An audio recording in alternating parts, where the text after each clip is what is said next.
Okay, can you hear me? Yeah. All right, good afternoon.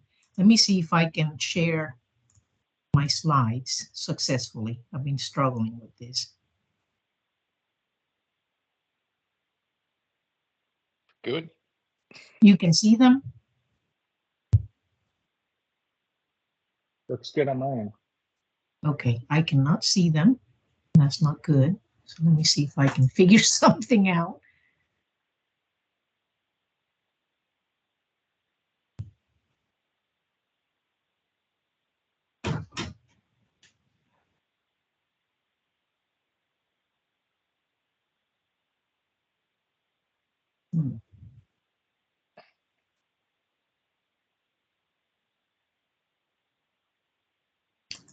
Well, I don't know why I'm not able to see the slides, but you can.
I apologize. I don't know why I'm not able to see what you see. You still can see slides on the screen? No, no longer can I see the slides. I actually see you and your screen of the Okay. participants. Let me try something else. I bet you can see them now, but I cannot. I don't see anything either. I think that maybe the sharing is lost. Can you try again and with the share and share?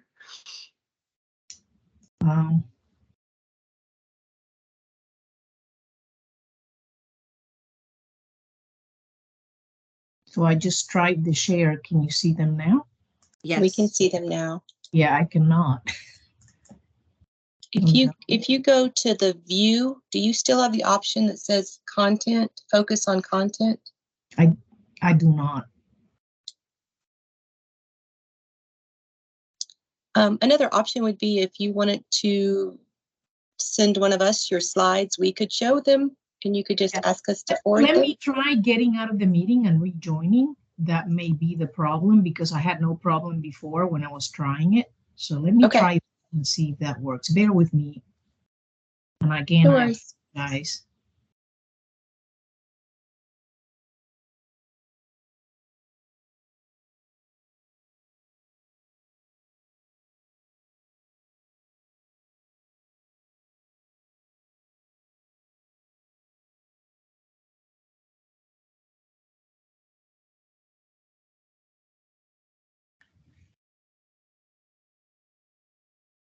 Okay, can you see them now?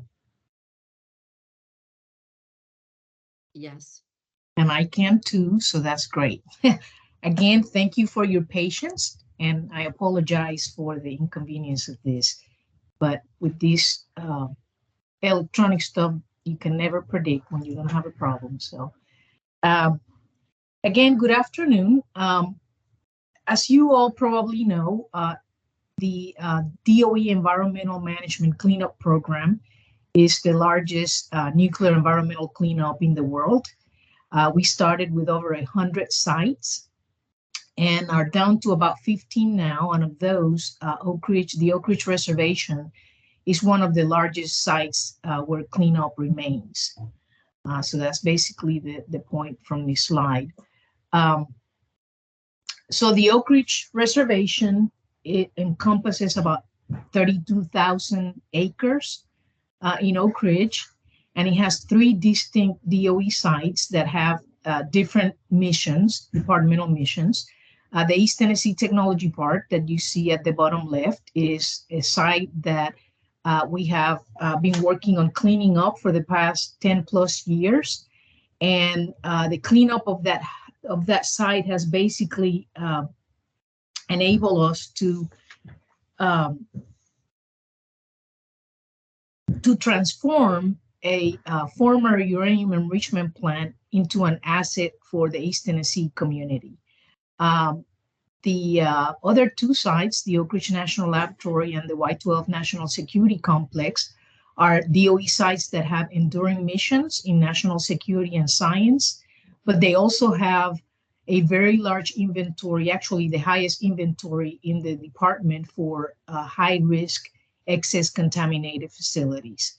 In addition to that, at Y-12, we have widespread mercury contamination that needs to be remediated.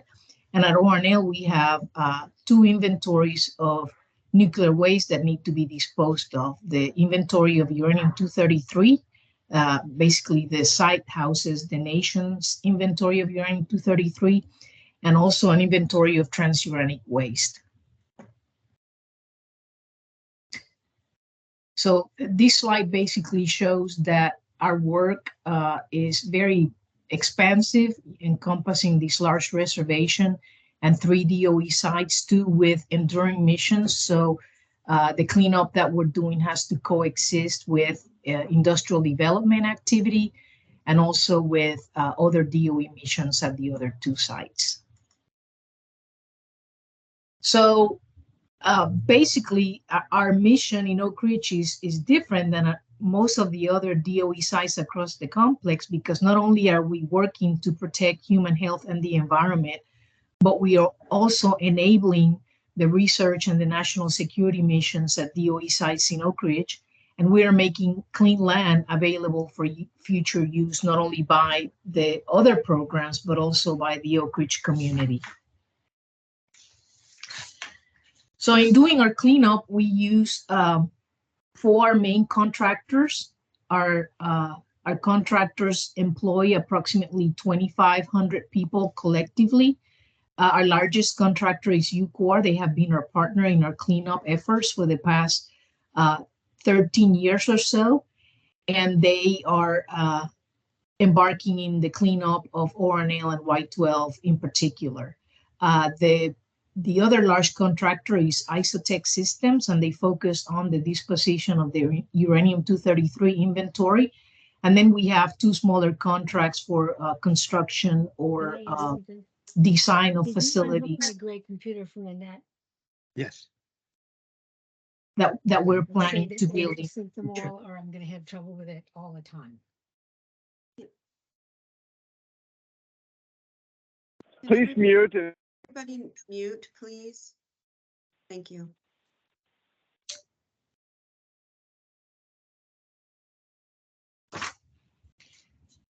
So we have been very fortunate in Oak Ridge that we have enjoyed really great support from both the administration and the congressional delegation from Tennessee. As you can see from this slide, our budget has remained steady for the past 4 years or so at around 600, in the mid 600 millions. And this amount basically allows us to make significant progress and continue the momentum in our program that we have started. This basically shows that Congress believes that the work we do is impactful and is important, and they continue to support it as we continue to move forward to show progress and reduce risks in Oak Ridge. So all the DOE activities in Oak Ridge collectively have an impact in the economy, the regional economy, of about $7.2 billion. They create approximately 43,000 jobs. direct and indirect. And of that, the environmental cleanup program is responsible for a 1.3 billion economic impact annually, and it generates or supports approximately 7,000 full-time jobs. So basically, this huge investment of the government and the Department of Energy in Oak Ridge underscores the importance of the cleanup program, because we're basically enabling all those missions that are investing this money, and we want to make sure that we continue to support their growth and their investment in Oak Ridge. So I talked to you a little bit about our contractor partners. In order to be successful, we also need a vision. And that's why in 2014, we developed a program plan that lays out our vision for, in that case, for the next 10 years, but it was just updated to reflect our vision for the next 10 years, beginning in 2022, because we awarded a new cleanup contract in 22 and have a new focus for the next 10 years. And basically, this vision lays out our goals, objectives, and the metrics that we're going to use to measure our cleanup progress over the next 10 years. We have three main goals, one for each site, and then the fourth goal for increasing the on-site disposal capacity in Oak Ridge. The program goals have the size at ETTP. We want to clean up and transition the site for long-term stewardship and economic development and industrial use.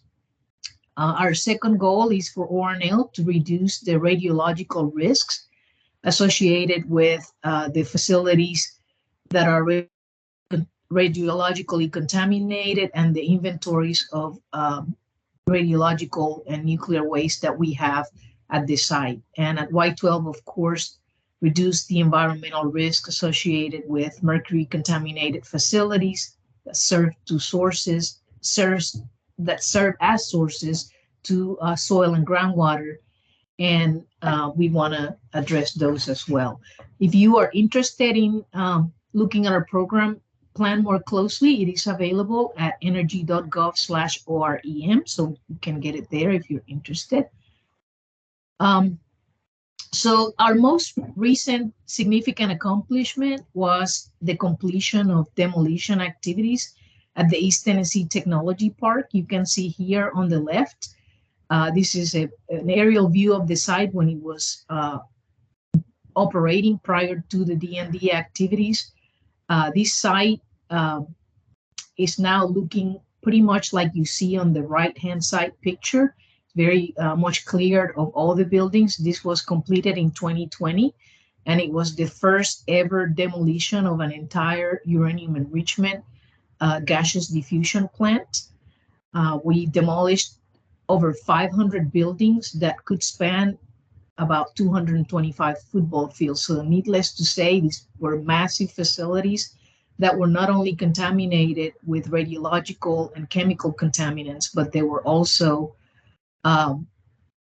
deteriorating because of the aging and the, I guess, continued deterioration of the facilities over time. So it was a challenging effort, but it was completed. We are now focused on completing the remediation of the soils, and that is planned to be completed by the end of 2024. And at the same time, we're working with the regulators to begin to make decisions on groundwater and how we're going to deal with the groundwater at the site. I know that CRESP has a task with us to come up with a model, a groundwater transport model for the site. So we're really looking forward to seeing that, and we believe that's going to be very helpful in our negotiations with the regulators about what kind of remediation actions we implement at the site. Basically, this is another aerial view of the site that has been color-coded to show the different uses that we are implementing for the site that we believe greatly benefit the community and will continue to benefit the community for a long time. The green area is an area that has been set aside for conservation and recreation. That's about 3,500 acres. And that area is available for the community to basically go on walking or running, exercising. There's canoeing areas. So there's a lot of opportunities for recreation, bird watching, things like that. And that area is set aside for that. The blue area is the area that we are transitioning for economic development and reuse. That's about 1,300 acres so far. And we have another about 700 acres that will be transferred in the future. And then the brown area, that's basically the footprint of the former K-25 building. And that area is part of the 409th National Historic Park, which is part of the national parks and is a park to commemorate the history of the Manhattan Project. We have built a history center that is south of the K-25 footprint that is already open to the public. And we're in the process of building a new viewing platform that would allow people to observe the magnitude of the footprint of the site, and it will have some exhibits to commemorate the history and the technologies that were used there.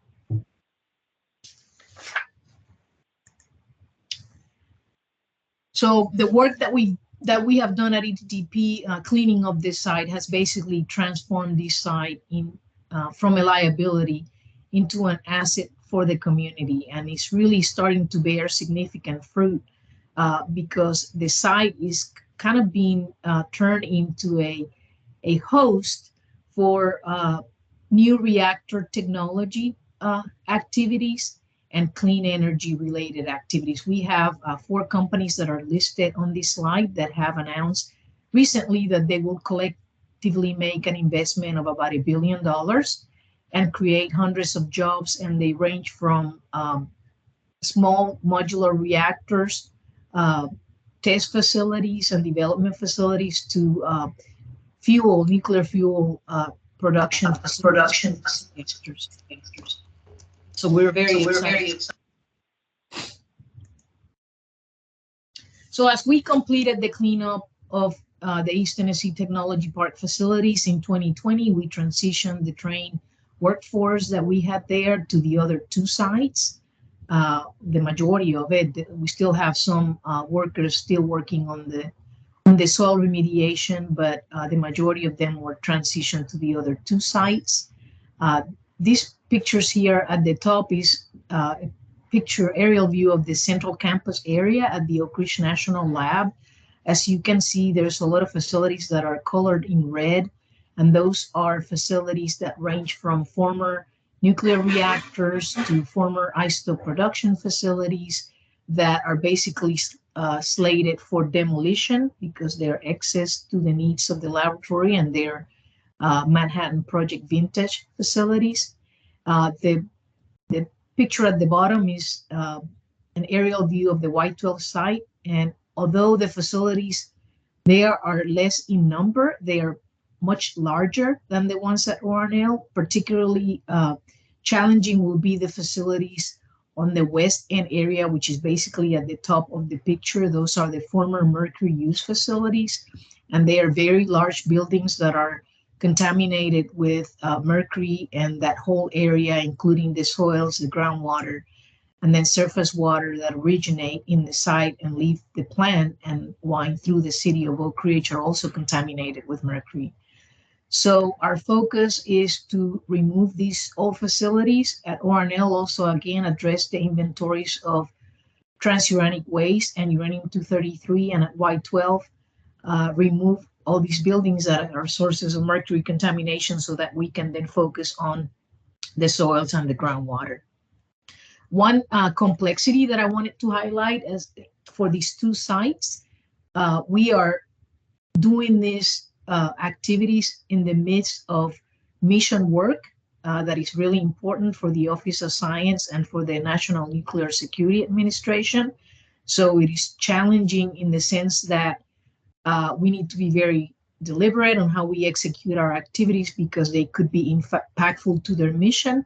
And at the same time, we rely on them to provide some services that support the cleanup work that we're doing. So we don't want what they're doing to impact ours. So it takes a lot of partnering and coordination and closely working at all fronts, contractors to contractors and DOE to DOE, to make sure that we are successful at these sites.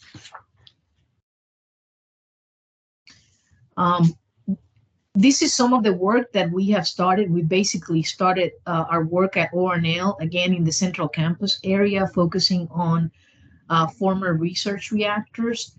You see 3 of those on this picture: the Oak Ridge Research Reactor, Low Intensity Test Reactor, and Bulk Chilling Research Reactor. These, again, were experimental reactors that were designed for pretty much testing of technologies, but in some cases had a longer life than was originally anticipated. So this particular Central Campus area of the lab has pretty much all the isotopes in the periodic table that we're going to have to deal with. So we began demolition activities in that area, beginning with these reactors. One important thing of our work here is that it will, right in the background of this picture, you see before the first arrow a facility there that is gray. They're all gray, but that one is right behind the Oak Ridge Research Reactor is the former graphite reactor, and that is also part of the Manhattan Project National Park. So that facility is going to remain, and the access to that facility will be enhanced, the public access, by the activities that we're doing for demolition of these reactors. In addition to that, the Office of Science, Oak Ridge National Lab, plans to develop and expand their missions towards the Central Campus area. So this is a key area for them to do that, and they're really our partners on this cleanup because it definitely benefits their future missions. So this is just a before and after of the bulk chilling reactor, the first one that we demolished. So you can see the significant skyline transformation that we are achieving there at the Central Campus. And then this one is the low intensity test reactor. This one has higher radiological activity than the bulk shielding, so it's going to be more challenging from a radiological standpoint. Again, having to be very deliberate because we are in the middle of the lab. They have over 5,000 employees that work there at a given time, and we want to make sure that we do things very carefully so as not to impact their operations. So I told you about the transuranic waste inventory that we have. We have a facility where we process and repackage that inventory for disposal at the waste isolation pilot plant in New Mexico. We have shipped about 85% of that inventory, and about 85% of the contact handle portion of the inventory, and about 70% of the remote handle portion. That equates to about, or actually that goes with about 95% of the total inventory having been processed, but not all of it has been disposed, and that was impacted by the WIP shutdown. We are very close of completing that those activities, but the transuranic waste that remains is the most challenging heterogeneous portion of the inventory. So again, having to be very careful in dealing with that, and hopefully we'll be complete with that in the next few years. And then we also have an inventory of transuranic sludges, about 400,000 gallons, and we are in the process of testing technologies that will be used in a plant facility to address that inventory. So one really exciting project that we're working on at ORNL is the disposition of the uranium-233 inventory. We have the nation's inventory of uranium-233 stored in the oldest operating nuclear facility in the world, which is Building 3019. So needless to say, that inventory needs to be disposed of so that we address the risky storage conditions of an older facility and reduce the cost associated with keeping the inventory at the laboratory. So it is access to our needs. So we are in the process of, again, dispositioning it. About half of the inventory was able to be disposed directly by just shipping it as is to the Nevada National Security Complex. The other half needs to be downblended before it can be repackaged and dispositioned at Nevada. So we are in the process of doing that processing, and it just so happens that thorium-229, which is an isotope in the decay chain of uranium-233, has another isotope associated with it, actinium-225, that is showing a significant promise in the treatment of certain types of cancer. So our contractor Isotech partnered with a company, an innovation company in the area of nuclear radioisotope use, and they are basically extracting the thorium-229 and providing it to TheraPower for cancer research and treatment. And our inventory has about over 90% of the total thorium-229 available in the world, but it's only 45 grams. But that 45 grams will enable treatment of, will enable about 500,000 doses of actinium-225 to be given in every year for the next foreseeable future and many more years after that, because the thorium and the actinium continue to regenerate. So that is a very exciting project that we're doing, and I wanted to show you a quick video that summarizes it better than I just did, just so that you can see how one man's, I guess, trash is another man's treasure, because definitely the material is excess to the department's needs, but the medical community is able to use some material from that excess material to benefit humanity, basically.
Okay, so in terms of our progress at Y12, the first large project that we completed there was the demolition of the biology complex. These were facilities that were very old and deteriorated, and they happened to be in an area that was key for mission growth for the National Nuclear Security Administration Y12 site.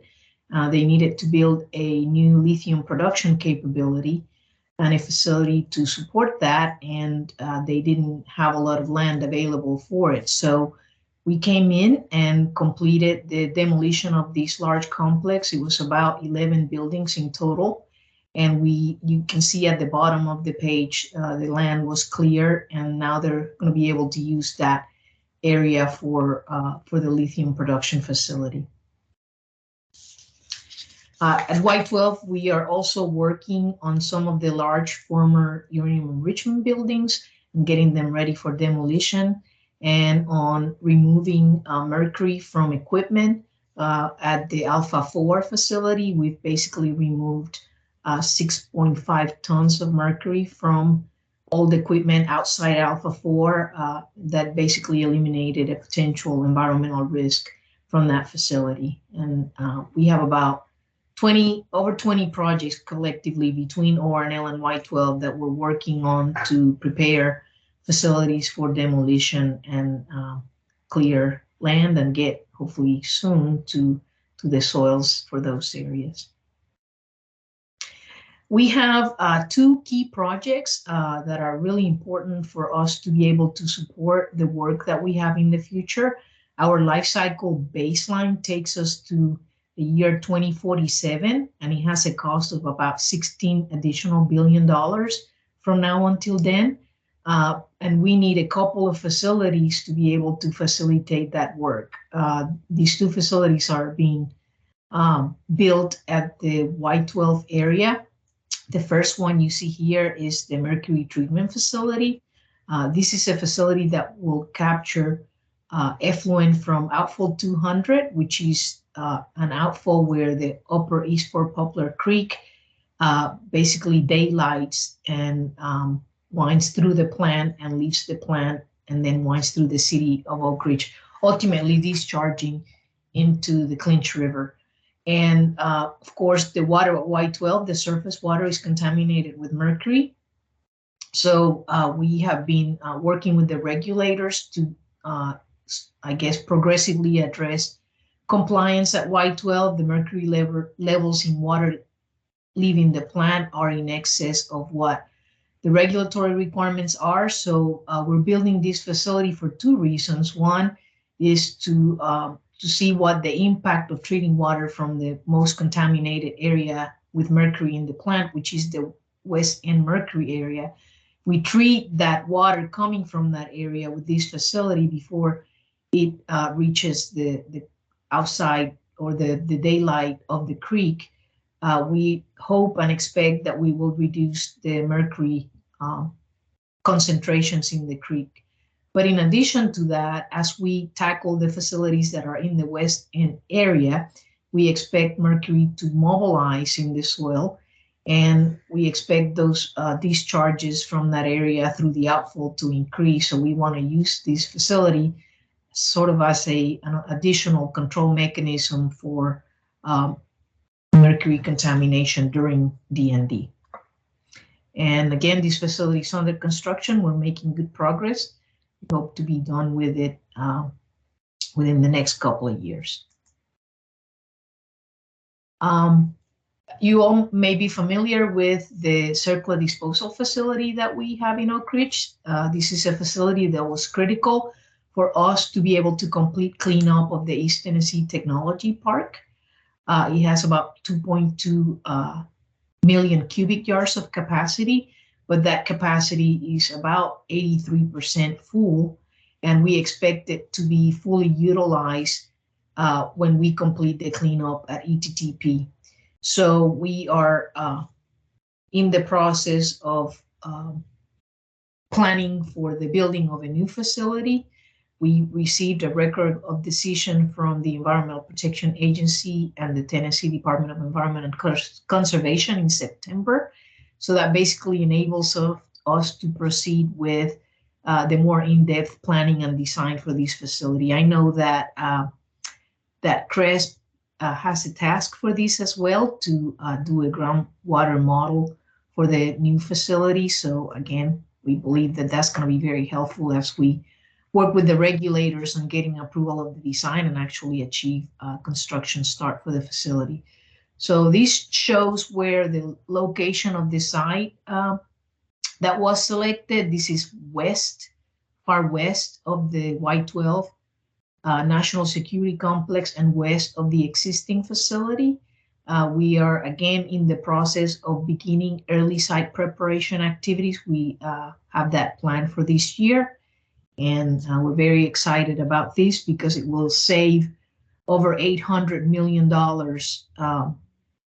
over having to ship this waste off-site, and it also reduces the transportation risk from having many trucks carrying debris from Oak Ridge to other states in the country. So we're very excited about having the opportunity and having been able to work with the state and the EPA to site this facility, and very appreciative of their cooperation on this. So as you could see from my slides, I hope you can conclude that we are creating tangible benefits for Oak Ridge and the Oak Ridge community. Again, at the Heritage Center, we are delivering a prime industrial park, historic landmarks, and conservation areas for the enjoyment of the community there. At Warnell, we are delivering restored land to support redevelopment and modernization effort and divesting the site of legacy inventories of nuclear waste. And again, at Y-12, we're preparing land for beneficial reuse to advance their defense and national security missions. If you are interested in learning more about our program, we have a monthly news show to keep the community updated on our progress. Basically airs at the dates and channels that you see on the screen. I don't know if the slides are going to be shared, but I encourage you, if you have the time and the opportunity, to watch one of those newscasts if you want to learn more about what's happening in Oak Ridge in the cleanup program. So with that, that concludes my presentation. I appreciate your time, and I turn it over to questions, I guess.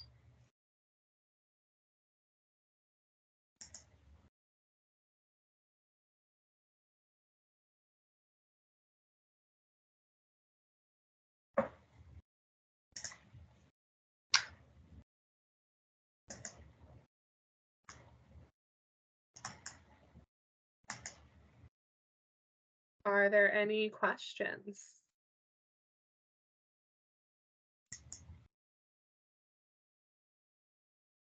I have a question. I'm Fangfei from Vanderbilt.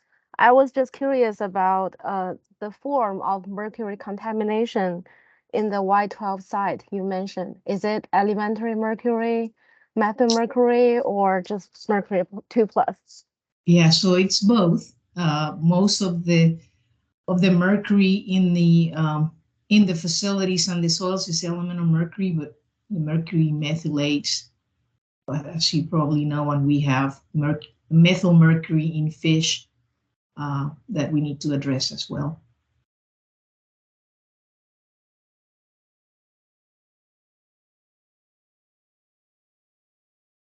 Fangfei, you are muted if you still are talking. Oh, sorry. So what is the techniques for you to remediate either elemental or methylmercury in those sites? So there are some technologies available for mercury, I guess, amalgamation and treatment that are particularly useful for mercury that is contaminated with radiological materials. To able to deal with the levels of mercury that we're dealing with, we are going to need to look at what other technologies might be available so that we can do this effectively.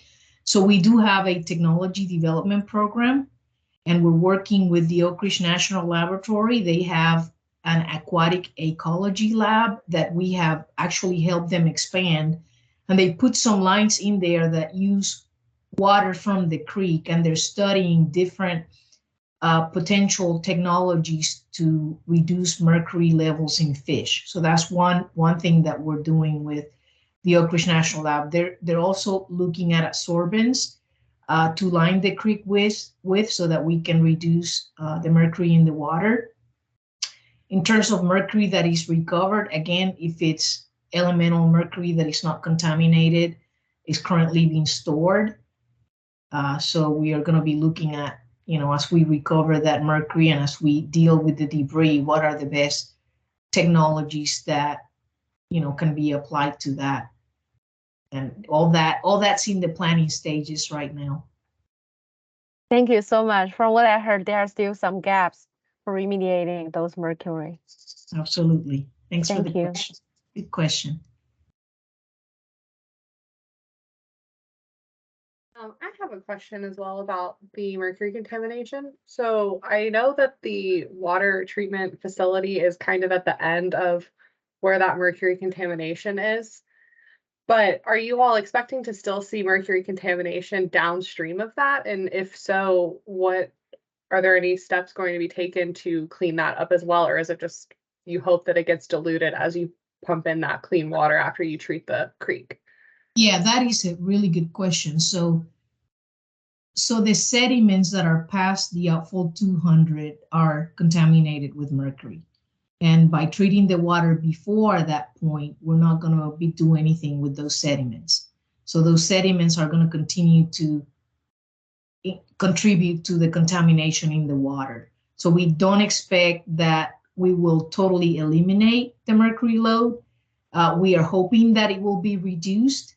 And again, we need to look at this as a multi-faceted problem. We not only are going to have to address the water coming out of the most contaminated area, but we're going to have to figure out what we might need to do past that point to lower those levels to where we're compliant. But until we start treating the water and see what the effect of that in the loading is, we won't really know what else we may need to do. But there's going to be another feasibility study that is going to be done in the future, even after we build this facility, to figure out what other things we may need to do to reduce the mercury in the creek, and to address the mercury in fish, which is really one of the things that is regulated by the Clean Water Act.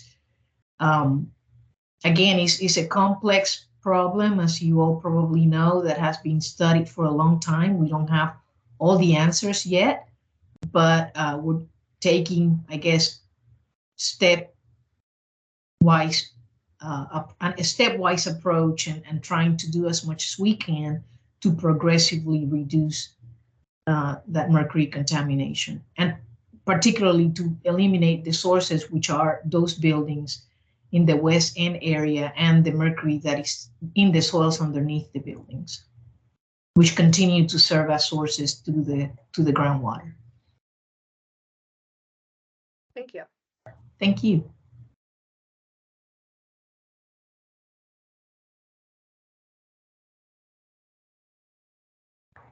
I have a question, if that's okay. Sure. Thank you for your presentation.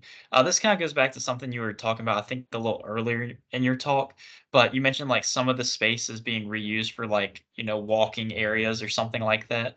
Is there any thought that like some people might be skeptical of anything associated with like Oak Ridge or anything like that being reused for, I guess, public use or anything like that?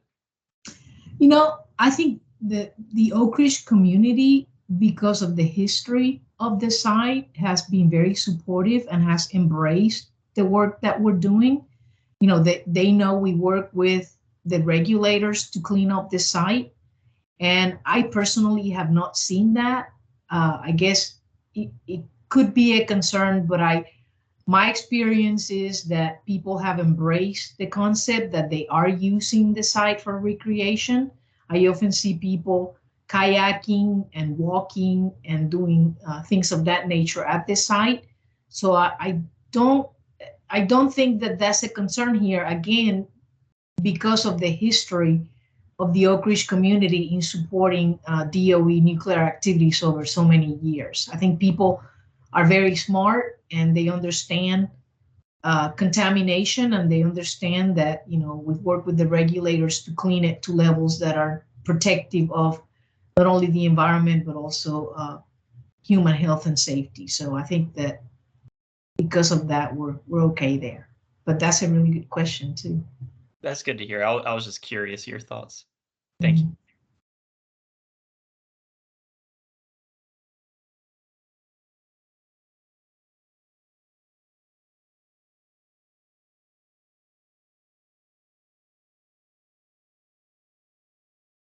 All right, last call for any questions? No. Okay. Oh, Oh. a quick question, actually, if that's okay. I might have just missed it in the presentation. But in the video, it was mentioned that there was a way to dispose directly of about half of the inventory of uranium-233. What was that method? So basically, the material that was directly disposed was a glass monolith. So it was pretty stable. And all we did was we put it in an overpack and we shipped it directly to Nevada, to the DOE Nevada National Security Site. And it was disposed of, you know, in its container at Nevada. Oh, awesome. Okay, sounds good. With no Thank process. you. Thank you. Thanks for the talk too. That's very informative. Thank you.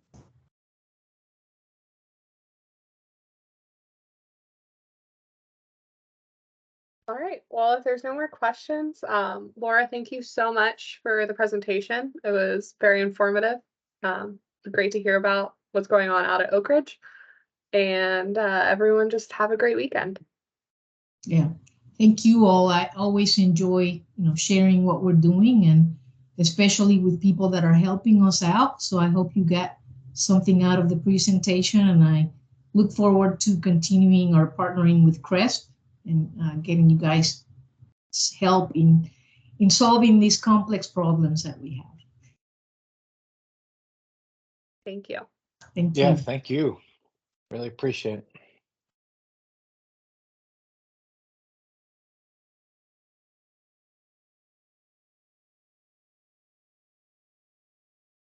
That was interesting. Thank you.